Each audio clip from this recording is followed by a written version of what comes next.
Welcome and welcome back to my YouTube channel. ನಾನು ನಿಮ್ಮ ಸುಷ್ಮಾ ಮಾತಾಡ್ತಾ ಇರೋದು. ಇವತ್ತಿನ ಟಾಪಿಕ್ ಬಂದು ನಿಮ್ಮ ಪರ್ಸನ್ ಕರೆಂಟ್ ಎನರ್ಜೀಸ್ ಅವರ ಥಾಟ್ಸ್ ಅವರ ಫೀಲಿಂಗ್ಸ್ ಏನಾಗಿದೆ ಅಂತ ಅಂದ್ಬಿಟ್ಟು ಚೆಕ್ ಮಾಡೋಣ. ಆ್ಯಂಡ್ ನಿಮ್ಗೆ ಏನಾದರೂ ಈ ಒಂದು ರೀಡಿಂಗಲ್ಲಿ ಯಾವುದಾದ್ರೂ ಒಂದು ಮೆಸೇಜ್ನ ಕ್ಲೇಮ್ ಮಾಡ್ಕೋಬೇಕು ಅಂದರೆ ನನ್ನ ಒಂದು ಕಮೆಂಟ್ ಸೆಕ್ಷನಲ್ಲಿ 111 ಅಂತ ಅಂದ್ಬಿಟ್ಟು ಟೈಪ್ ಮಾಡಿ. ನಿಮ್ಗೆ ಏನಾದರೂ ಪರ್ಸ್ನಲ್ ಟ್ಯಾರೋ ರೀಡಿಂಗ್ ಬೇಕಿದ್ರೆ ನನ್ನ ಒಂದು ವಾಟ್ಸಪ್ ನಂಬರ್ಗೆ ಕಾಲ್ ಅಥವಾ ಮೆಸೇಜ್ ಮಾಡಿ ಪರ್ಸ್ನಲ್ ಟ್ಯಾರೋ ರೀಡಿಂಗ್ನ ಪಡಿಬೋದು. ಸೊ ನೋಡೋಣ ನಿಮ್ಮ ಪರ್ಸನ್ ಎನರ್ಜಿ ಏನಾಗಿದೆ ಅಂತ ಅಂದ್ಬಿಟ್ಟು. 5 ಆಫ್ ಕಪ್ಸ್ ಬರ್ತಿದೆ. 5 ಆಫ್ ಕಪ್ಸ್ ಅಂತ ಅಂದರೆ ಅವ್ರೇನೋ ಒಂಥರ ರಿಗ್ರೆಟಲ್ಲಿದ್ದಾರೆ. ಏನೋ ಕಳ್ಕೊಂಡೆ ನಾನು, ನನಗೆ ತುಂಬ ಪ್ರಿಯಾರಿಟಿ ಅಥವಾ ನನಗೆ ತುಂಬ ಮುಖ್ಯವಾದಂತಹ ವ್ಯಕ್ತಿ ಅಥವಾ ವ್ಯಕ್ತಿತ್ವನ ನಾನು ಕಳ್ಕೊಂಡೆ ಅನ್ನೋ ಒಂದು ಫೀಲಿಂಗಲ್ಲಿದ್ದಾರೆ. ಅಂದರೆ it's a card of regret, depression, stress, over thinking, disappointment, loss, ಈ ಥರ. ಸೊ ಈ ಪರ್ಸನ್ ನೋಡಿ ಇಲ್ಲಿ ಕಪ್ಸ್ ಇದೆ. ಈ 2 ಕಪ್ಸ್, ಒಂದು ಕಾಲ್ ಮೇಲಿದೆ, ಇನ್ನೊಂದು ಕೈ ಹತ್ರ ಇದೆ, ಇನ್ನು 3 ಇಲ್ಲಿದೆ. ಸೊ ಈ ಪರ್ಸನ್ನು ಈ ಬಿದೋಗಿದೆಯಲ್ಲ ಈ ಕಪ್, ಇದ್ರ ಮೇಲೆ ಅವರು ಆಸಕ್ತಿ ತೋರಿಸ್ತಾ ಇದ್ದಾರೆ, ಇನ್ನು ಅದ್ರ ಮೇಲೆ ಕಾನ್ಸಂಟ್ರೇಷನ್ ಇದೆ. ಸೊ ಇದ್ರ ಅರ್ಥ ಏನು ಅಂದರೆ ಈ ಪರ್ಸನ್ ನಿಮ್ಮನ್ನು ಕಳ್ಕೊಂಡ್ಮೇಲೂ ನಿಮ್ಮ ಮೇಲೇ ಒಂದು ಆಸಕ್ತಿ ಇದೆ. ಅವರ ಜೊತೆಯಲ್ಲಿ ಎಷ್ಟೇ ಜನ ಇರಲಿ, ಯಾರೇ ಇರಲಿ, ಈ ಪರ್ಸನ್ಗೆ ಮಾತ್ರ ನಿಮ್ಮ ಮೇಲೇ ಇಂಟ್ರೆಸ್ಟ್ ಇದೆ ಅನ್ನೋವಂಥದ್ದು ತೋರಿಸ್ತಾ ಇದೆ. ಅಂದರೆ ಈ ಪರ್ಸನ್ ಒಂಥರ ಡಿಪ್ರೆಷನಲ್ಲಿದ್ದಾರೆ, ಸ್ಟ್ರೆಸ್ಸಲ್ಲಿದ್ದಾರೆ, ಆ್ಯಂಗ್ಸೈಟಿಯಲ್ಲಿದ್ದಾರೆ. ನಿಮ್ಮನ್ನ ಕಳ್ಕೊಂಡಿರೋ ಅಂಥ ಒಂದು ಬೇಜಾರಿದೆ. ನಿಮ್ಮ ಜೊತೆ ಲೈಫ್ನ ಲೀಡ್ ಮಾಡಬೇಕು ಅನ್ನೋ ಒಂದು ಹೋಪ್ ಇತ್ತು. ಆದರೆ ಈಗ ಆ ಪರ್ಸನ್ ನಿಮ್ಮನ್ನು ಕಳ್ಕೊಂಡ್ಮೇಲೆ ಅವ್ರಿಗೆ ಯಾವುದ್ರ ಮೇಲೂ ಆಸಕ್ತಿ ಇಲ್ಲ. ಅವರು ಅವ್ರದ್ದೇ ಆದಂಥ ಆಲೋಚನೆಯಲ್ಲಿದ್ದಾರೆ. ಅಂದರೆ ಈಗ ಅವರ ಜೀವನದಲ್ಲಿ ಇನ್ಯಾರೋ ಬೇರೆ ವ್ಯಕ್ತಿ ಇದ್ದರೆ ಆ ವ್ಯಕ್ತಿ ಜೊತೆನೂ ಈ ಪರ್ಸನ್ ತುಂಬ ಖುಷಿಯಾಗಿಲ್ಲ. ಅಲ್ಲೂ ಏನೋ ಒಂಥರ ಬೇಜಾರು ಈ ಪರ್ಸನ್ಗೆ. ಸೊ ಹಾಗಾಗಿ ಇಟ್ಸ್ ಅ ಕಾರ್ಡ್ ಆಫ್ ಒಂಥರ ಡಿಪ್ರೆಷನ್, ಸ್ಟ್ರೆಸ್, ಆ್ಯಂಗ್ಸೈಟಿಯಲ್ಲಿ ಇರೋವಂತಹ ಈ ಒಂದು ಕಾರ್ಡ್. ಸೊ ನೋಡೋಣ ಆ ಪರ್ಸನ್ ಅಂದರೆ ನಿಮ್ಮನ್ನು ಕಳ್ಕೊಂಡ್ಮೇಲೆ ಅವ್ರಿಗೇನೋ ಒಂಥರ ಪಶ್ಚಾತ್ತಾಪ ಆಗ್ತಿದೆ, ಬೇಜಾರಾಗ್ತಾ ಇದೆ ಅಂತ ಅರ್ಥ. 6 ಆಫ್ ವಾಂಡ್ಸ್ ಅಂತ ಅಂದರೆ ಈ ಪರ್ಸನ್ ಬಂದು ನಿಮ್ಮನ್ನು ಕಾಂಟ್ಯಾಕ್ಟ್ ಮಾಡಿದಾಗ ಅಥವಾ ನಿಮ್ಮ ಜೊತೆ ಇದ್ದಾಗ ಅವ್ರಿಗೆ ಏನೋ ಒಂಥರ ಖುಷಿ, ಸಂತೋಷ, ನೆಮ್ಮದಿ, ನೀವಿದ್ರೆ ಅವ್ರ ಲೈಫಲ್ಲಿ ಏನೋ ಒಂಥರ ಹ್ಯಾಪಿನೆಸ್ ಅನ್ನೋದು ಈ ಪರ್ಸನ್ ಫೀಲ್ ಮಾಡ್ತಿದ್ದಾರೆ. ಯಾರು ಎಷ್ಟೇ ಜನ ಬರಲಿ ಅವ್ರ ಜೀವನದಲ್ಲಿ, ನೀವು ಮಾತ್ರ ಅವರ ಜೀವನಕ್ಕೆ ಒಂದು ಸಕ್ಸಸ್ ದಾರಿನ ತೋರಿಸಿದಂತಹ ವ್ಯಕ್ತಿ. ಅಂದರೆ ಒಂದು ಒಳ್ಳೆಯದು ಕೆಟ್ಟದ್ದನ್ನು ಹೇಳ್ಕೊಟ್ಟಂತಹ ವ್ಯಕ್ತಿ. ಅವರ ಜೀವನದಲ್ಲಿ ಒಂದು ಖುಷಿ ಸಿಗಬೇಕು ಅಂತ ಅಂದರೆ ಆ ಖುಷಿಗೆ ಒಂದು ರೋಡ್ ಮ್ಯಾಪ್ ಹಾಕ್ಕೊಟ್ಟಿದ್ದು ನೀವು. ಸೊ ನೀವು ಹಾಕಿದಂತಹ ಪಾತಲ್ಲಿ ಆ ಪರ್ಸನ್ ನಡ್ಕೊಂಡು ಬಂದು ಇವತ್ತಿನ ದಿನ ಆ ಒಂದು ಪಾತ್ ಬೇಡ ಅಂತ ಅಂದಾಗ ಅವ್ರಿಗೂ ರಿಗ್ರೆಟ್ ಆಗ್ತಿದೆ, ನಿಮಗೂ ರಿಗ್ರೆಟ್ ಆಗ್ತಿದೆ. ಅವ್ರಿಗೂ ಬೇಜಾರು, ನಿಮಗೂ ಬೇಜಾರು. ಹಾಗಾಗಿ ಈ ಪರ್ಸನ್ಗೆ ಮತ್ತೆ ನಿಮ್ಮ ಒಂದು ಜೀವನದಲ್ಲಿ ನೀವು ಕೊಟ್ಟಂಥ ಸಂತೋಷನ ವಾಪಸ್ ರಿಟರ್ನ್ ಕೊಡಬೇಕು ಅನ್ನೋ ಒಂದು ಫೀಲಿಂಗಲ್ಲಿ ಆ ಪರ್ಸನ್ ಇದ್ದಾರೆ ಅಂತ ಕಾಣಿಸ್ತಾ ಇದೆ. ಸೊ ಓಕೆ, ಲವರ್ಸ್ ಕಾರ್ಡ್ ಬಂದಿದೆ ಅಂತ ಅಂದರೆ ಈ ಕಾರ್ಡ್ ಬಂದಾಗ ಈ ಪರ್ಸನ್ ಬಂದು ತುಂಬಾ ನಿಮ್ಮನ್ನು ಇಷ್ಟಪಡ್ತಿದ್ದಾರೆ, ಅವ್ರಿಗೆ ನಿಮ್ಮ ಜೊತೆ ಇರಬೇಕು ಅಂತ ಅಂದ್ಕೊಳ್ತಿದ್ದಾರೆ. ನಿಮ್ಮಿಬ್ಬರ ಮಧ್ಯೆ ತುಂಬ ಟ್ರಾನ್ಸ್ಪರೆನ್ಸಿ ಇತ್ತು, ನಿಮ್ಮಿಬ್ಬರ ಮಧ್ಯೆ ತುಂಬ ಪ್ರೀತಿ ಇತ್ತು, ತುಂಬ ಒಂಥರ ಖುಷಿ, ಸಂತೋಷ, ನೆಮ್ಮದಿ, ರೊಮ್ಯಾನ್ಸ್, ರಿಯೂನಿಯನ್, ಅಥವಾ ಯಾವಾಗಲೂ ನಿಮ್ಮ ಜೊತೆ ಇದ್ದಾಗ ಅವರ ಒಂದು ಕೆಮಿಸ್ಟ್ರಿ ಚೆನ್ನಾಗಿತ್ತು, ಅದನ್ನು ನೀವು ಅರ್ಥ ಮಾಡ್ಕೊಳ್ತಿದ್ರಿ, ನಿಮ್ಮಿಬ್ಬರ ಮಧ್ಯೆ ಒಂದು ಟ್ರಾನ್ಸ್ಪರೆನ್ಸಿ ಇತ್ತು ಅಂತ ಆ ಪರ್ಸನ್ ಫೀಲ್ ಮಾಡ್ತಿದ್ದಾರೆ. ಆ್ಯಂಡ್ ಪ್ರೆಸೆಂಟಲ್ಲೂ ಕೂಡ ಲವರ್ಸ್ ಕಾರ್ಡ್ ಬರ್ತಿದೆ ಅಂದರೆ ಈ ಪರ್ಸನ್ ನಿಮ್ಮನ್ನು ಇಷ್ಟಪಡ್ತಿದ್ದಾರೆ ಅಂತ ಅಂದ್ಬಿಟ್ಟು ಅರ್ಥ. ಸೊ ಈ ಪರ್ಸನ್ ಬಂದು ನಿಮ್ಮ ಜೊತೆ ಅವ್ರಿಗೆ ಇದ್ದಂತಹ ಒಂದು ಎಕ್ಸೈಟ್ಮೆಂಟ್, ಒಂದು ಹ್ಯಾಪಿನೆಸ್ ಅಥವಾ ಒಂದು ಅಡ್ವೆಂಚರಸ್ ಫೀಲ್ ಅನ್ನೋದಾಗಿರಲಿ ಅಥವಾ ಒಂದು ನ್ಯೂ ಬಿಗಿನಿಂಗ್ ಆಗಿರಲಿ, ಇದೆಲ್ಲನೂ ಈ ಪರ್ಸನ್ ನಿಮ್ಮ ಹತ್ರ ಫೀಲ್ ಮಾಡ್ತಿದ್ರು ಅನ್ನೋವಂಥದ್ದು ಕಾಣಿಸ್ತಾ ಇದೆ. ಅವರಿಗೆ ಸದಾಕಾಲ ನಿಮ್ಮ ಜೊತೆ ಇರಬೇಕು, ನಿಮ್ಮ ಜೊತೆ ಮಾತಾಡಬೇಕು, ನಿಮ್ಮ ಜೊತೆ ಟೈಮ್ ಸ್ಪೆಂಡ್ ಮಾಡಬೇಕು ಅಂತ ಅಂದ್ಬಿಟ್ಟು ಫೀಲ್ ಮಾಡ್ತಿದ್ದಾರೆ. ಬಟ್ ಎಷ್ಟೇ ಟೈಮ್ ಸ್ಪೆಂಡ್ ಮಾಡಬೇಕು ಅಂತ ಅಂದ್ರೂ ಒಂದು ಕೇರ್ಲೆಸ್ನೆಸ್ ಬಿಹೇವಿಯರ್ ಇದೆ. ಮತ್ತೆ ನಿಮ್ಮ ಲೈಫಲ್ಲಿ ಬಂದಮೇಲೆ ಮತ್ತೆ ನಿಮ್ಮನ್ನು ಬ್ಲಾಕ್ ಮಾಡ್ಬೋದು ಅಥವಾ ಅನ್ಬ್ಲಾಕ್ ಮಾಡ್ಬೋದು. ಈ ಥರ ಈ ಪರ್ಸನ್ ನಿಮ್ಮ ಹತ್ರ ಬಿಹೇವ್ ಮಾಡೋ ಅಂಥ ಚಾನ್ಸಸ್ ಇದೆ. ಅವ್ರಿಗೆ ನಿಮ್ಮನ್ನು ಕಳ್ಕೊಂಡ್ಮೇಲೆ ಅಥವಾ ಇನ್ ಕೇಸ್ ಫಾರ್ ಎಕ್ಸಾಂಪಲ್ ಈಗ ನಿಮ್ಮನ್ನು ಬ್ಲಾಕ್ ಮಾಡಿಬಿಟ್ಟಿರ್ತಾರೆ ಅಂತ ಅಂದ್ಕೊಳ್ಳೋಣ ವಾಟ್ಸಪ್ಪಲ್ಲಿ.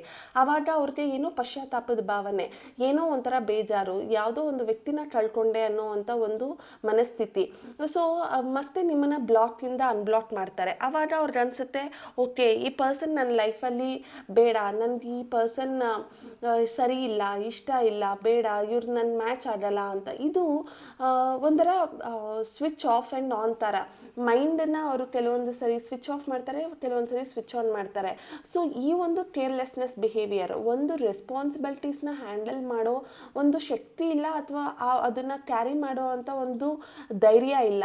ಆ ಒಂದು ಮನಸ್ಥಿತಿಯಲ್ಲಿ ಈ ಪರ್ಸನ್ ಇದ್ದಾರೆ ಅಂತ ಅಂದ್ಬಿಟ್ಟು ಕಾಣಿಸ್ತಾ ಇದೆ. And also 6 of pentacles. So ಅವ್ರಿಗೆ ಗೊತ್ತು ನೀವು ಅವ್ರಿಗೋಸ್ಕರ ಏನೆಲ್ಲ ಮಾಡ್ತೀರಾ ಅಂತ ಅಂದ್ಬಿಟ್ಟು. ನೀವು ನಿಮ್ಮ ಲೈಫಲ್ಲಿ ಎಷ್ಟೇ ಕಷ್ಟ ಇದ್ರೂ, ಏನೇ ಪ್ರಾಬ್ಲಮ್ ಇದ್ರೂ, ನಿಮಗೆ ಆ ಪರ್ಸನ್ನೇ ಪ್ರಿಯಾರಿಟಿ ಆದಾಗ ನೀವು ಯಾವುದೇ ಕಷ್ಟನೂ ಕೂಡ ನೋಡಲ್ಲ. ಆ ಪರ್ಸನ್ನೇ ಎಲ್ಲ ಅಂತ ಅಂದ್ಬಿಟ್ಟು ಟ್ರೀಟ್ ಮಾಡ್ತೀರಾ. ಸೊ ಆ ಪರ್ಸನ್ಗೆ ಅದು ಕೂಡ ಗೊತ್ತಿದೆ. ಅವ್ರಿಗೆ ಏನು ಅನ್ನಿಸ್ತಿದೆ ಅಂದರೆ ರಿಲೇಷನ್ಶಿಪ್ನ ಬ್ಯಾಲೆನ್ಸ್ ಮಾಡಬೇಕು. ಈ ಪರ್ಸನ್ ಜೊತೆ ನಾನು ರಿಲೇಷನ್ಶಿಪ್ನ ಕಂಟಿನ್ಯೂ ಮಾಡಬೇಕು ಅಂತ ಅಂದರೆ ನಾನು ಪ್ರತಿಯೊಂದು ವಿಚಾರಗಳನ್ನ ಕರೆಕ್ಟಾಗಿ ಸಮತೋಲನವಾಗಿ ನಿಭಾಯಿಸಬೇಕು ಅಂತ ಅಂದ್ಬಿಟ್ಟು ಈ ಪರ್ಸನ್ ಫೀಲ್ ಮಾಡ್ತಿದ್ದಾರೆ. ಅಂದರೆ ಈಗ ನೀವ ಅವ್ರ ಕೆರಿಯರ ಅಂತ ಅಂದಾಗ ನೀವಿಬ್ಬರು ಅನ್ನೋ ಒಂದು ಮನಸ್ಥಿತಿ ಆ ಪರ್ಸನ್ಗೆ ಬರ್ತಾ ಇದೆ.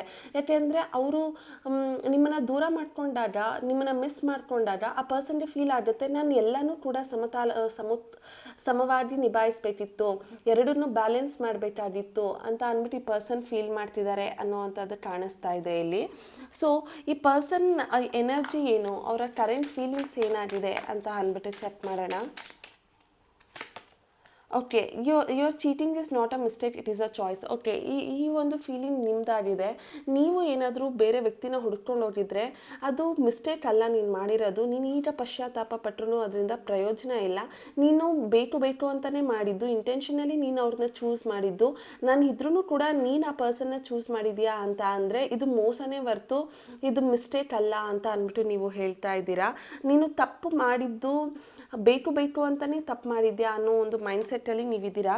ಈ ಒಂದು ರಾಶಿ ಪ್ರಕಾರ ಹೇಳಬೇಕು ಅಂತ ಅಂದರೆ ಈ ರಾಶಿ ಬಂದು ಮೇಷರಾಶಿ, ಸಿಂಹ ರಾಶಿ, ಧನು ರಾಶಿ, ಕರ್ಕಾಟಕ ರಾಶಿ, ವೃಶ್ಚಿಕ ರಾಶಿ ಮತ್ತು ಮೀನ ರಾಶಿ ಮತ್ತು ತುಲಾ ರಾಶಿ ಮತ್ತು ಮಕರ ರಾಶಿ, ಕನ್ಯಾ ರಾಶಿ ಆಗಿರುವಂಥ ಚಾನ್ಸಸ್ ಇದೆ. ಸೊ ಮಿಥುನ ರಾಶಿಯವರಂತೂ ಫುಲ್ಲು ಕ್ಲಿಯರಾಗಿ ಕೇಳಿಸ್ಕೊಳ್ಳಿ. ಬಿಕಾಸ್ ಲವರ್ಸ್ ಕಾರ್ಡ್ ಬಂದಿದೆ ಅಂತ ಅಂದರೆ ನಿಮ್ಮ ಪರ್ಸನ್ ಸ್ವಲ್ಪ ನಿಮಗೆ ಚೀಟ್ ಮಾಡಿದ್ರು ಅಂತಲೂ ಅನ್ನಿಸ್ತಾ ಇದೆ. ಆ್ಯಂಡ್ ಇಲ್ಲಿ ಮೇಕ್ ಅ ಪ್ರಾಮಿಸ್ ಅಂತ ಬರ್ತಿದೆ. ಸೊ ನೀನೇನಾದರೂ ನನ್ನ ನಿಜವಾಗ್ಲೂ ಇಷ್ಟಪಡ್ತಿದ್ಯಾ ಅಥವಾ ನಿನಗೆ ನಾನು ಬೇಕು ಅಂತ ಅಂದರೆ ನನಗಾಗಿ ವೆಯ್ಟ್ ಮಾಡು ಅಂತ ಅಂದ್ಬಿಟ್ಟು ಆ ಪರ್ಸನ್ ಹೇಳ್ತಿದ್ದಾರೆ. ಸೊ ನೀವು ಅಷ್ಟೇ, ನೀನೇನಾದರೂ ನನ್ನನ್ನು ನಿಜವಾಗ್ಲೂ ಇಷ್ಟಪಡ್ತಿದ್ರೆ ನೀನು ನನಗಾಗಿ ವೆಯ್ಟ್ ಮಾಡು, ನೀನು ಬೇರೆಯವ್ರನ್ನ ಹುಡ್ಕೊಂಡು ಹೋಗಬೇಡ ಅಂತ ಅಂದ್ಬಿಟ್ಟು ಹೇಳ್ತಿದ್ದೀರಾ ಅನ್ನೋವಂಥದ್ದು ಕಾಣಿಸ್ತಾ ಇದೆ. Self healing, I have adjusted a lot, no more ನಾವು ಐ ಜಸ್ಟ್ ವಾಂಟ್ ಪೀಸ್. ಈಗ ನಿಮ್ದು ಅನ್ನಿಸ್ತಿದೆ ಆ ಪರ್ಸನ್ಗೆ ಕಾದು ನಿಮಗೂ ಸುಸ್ತಾಗೋಗಿದೆ. ನೀವು ಕೂಡ ಹೀಲಿಂಗ್ ಮಾಡ್ಕೋಬೇಕಾಗಿದೆ. ನೀವು ಕೂಡ ರೇಖಿ ಹೀಲಿಂಗ್, ಚಕ್ರ ಹೀಲಿಂಗ್ ಮತ್ತು ಕ್ರಿಸ್ಟಲ್ ಹೀಲಿಂಗ್ ಇದನ್ನು ನೀವು ಕಲಿಬೇಕಾಗಿದೆ. ನಿಮ್ಮನ್ನು ನೀವು ಕೂಡ ಹೀಲ್ ಮಾಡ್ಕೊಳ್ತಾ ಇದ್ದೀರಾ. ನಿಮಗೂ ಅವ್ರ ಜೊತೆ ಕಾಂಪ್ರಮೈಸ್ ಆಗಿ, ಅಡ್ಜಸ್ಟ್ ಆಗಿ, ಅವರ ತಿಕ್ಲಾಟನ ನೋಡಿ ನಿಮಗೂ ಸಾಕಾಗೋಗಿದೆ. ಈಗ ನಿಮಗೆ ಒಂದು ಸ್ವಲ್ಪ ಮನಃಶಾಂತಿ ಬೇಕು, ನೆಮ್ಮದಿ ಬೇಕು. ಇಲ್ಲಿ ಕೆಲವೊಬ್ಬರು ನನ್ನ ವೀಡಿಯೋಸ್ನ ನೋಡ್ತಿರೋರು ಮ್ಯಾನಿಫೆಸ್ಟೇಷನ್ ಮಾಡ್ತಿರ್ತೀರಾ, ಮೆಡಿಟೇಷನ್ ಮಾಡ್ತಿರ್ತೀರಾ, ಯೋಗ ಮಾಡ್ತಿರ್ತೀರಾ, ಜಿಮ್ಗೆ ಹೋಗ್ತಿರ್ತೀರಾ. ಈ ಪರ್ಸನ್ನಿಂದ ಹೊರಗಡೆ ಬರೋದಕ್ಕೆ ಏನೆಲ್ಲ ಸಾಧ್ಯ ಆಗುತ್ತೆ ಅದನ್ನೆಲ್ಲನೂ ಕೂಡ ನೀವು ಸೆಲ್ಫ್ ಹೀಲಿಂಗ್ ಅಂತ ಅಂದ್ಬಿಟ್ಟು ಮಾಡ್ತಿದ್ದೀರಾ ಅಂತ ಕಾಣಿಸ್ತಾ ಇದೆ. ಬಿಕಾಸ್ ನಿಮಗೂ at the end of the day ನಿಮಗೂ ಕೂಡ ಒಂದು ನೆಮ್ಮದಿ, ಶಾಂತಿ ಅನ್ನೋವಂಥದ್ದು ಬೇಕಾಗಿದೆ ಅಂತ ಕಾಣಿಸ್ತಾ ಇದೆ. ಆ್ಯಂಡ್ ಆಲ್ಸೋ ನೀವು ಹೇಳ್ತಿದ್ದೀರಾ ಲೈಕ್ ನಾನು ನಿನಗೆ ಅಟ್ರಾಕ್ಟ್ ಆಗಿದ್ದು ನಿನ್ನ ಬ್ಯೂಟಿಯಿಂದ ಅಂತ ಅಲ್ಲ, ನಾನು ನಿನ್ನ ಕ್ಯಾರೆಕ್ಟರಿಂದ, ನಿನ್ನ ಒಂದು ನುಡಿಯಿಂದ ಅಥವಾ ನಿನ್ನ ಒಂದು ಕೈಂಡ್ನೆಸ್ಸಿಂದ, ನಿನ್ನ ಕೇರಿಂದ ಅಂತ ಅಂದ್ಬಿಟ್ಟು ಹೇಳ್ತಾ ಇದ್ದೀರಾ. And foundation, our love as expiry date, I want to grow older with you. Okay, no expiry date. Okay, ಇದರ ಅರ್ಥ ಏನು ಅಂದರೆ ಈ ಪರ್ಸನ್ ಜೊತೆ ನಿಮ್ಮ ರಿಲೇಷನ್ಶಿಪ್ಪು ಚೆನ್ನಾಗಿರಬೇಕು, ನಿಮ್ಮ ಫೌಂಡೇಶನ್ ಅವ್ರ ಜೊತೆ ಚೆನ್ನಾಗಿರಬೇಕು. ನಿಮ್ಮ ಮತ್ತು ಅವರ ಜೀವನ ಒಂಥರ ಸದಾಕಾಲ ಈ ಉಸಿರು ಹೇಗೆ ಮನುಷ್ಯನ ಜೊತೆಯಾಗಿರುತ್ತೆ ಸಾಯೋವರೆಗೂ, ಅದೇ ಥರ ನೀವು ಅವರ ಜೊತೆ ಇರಬೇಕು ಅಂತ ಅಂದ್ಬಿಟ್ಟು ಫೀಲ್ ಮಾಡ್ತಿದ್ದೀರಾ. ನಿಮ್ಮ ಒಂದು ರಿಲೇಷನ್ಶಿಪ್ಗೆ ಎಕ್ಸ್ಪೈರಿ ಡೇಟ್ ಅನ್ನೋದೇ ಇರಬಾರ್ದು.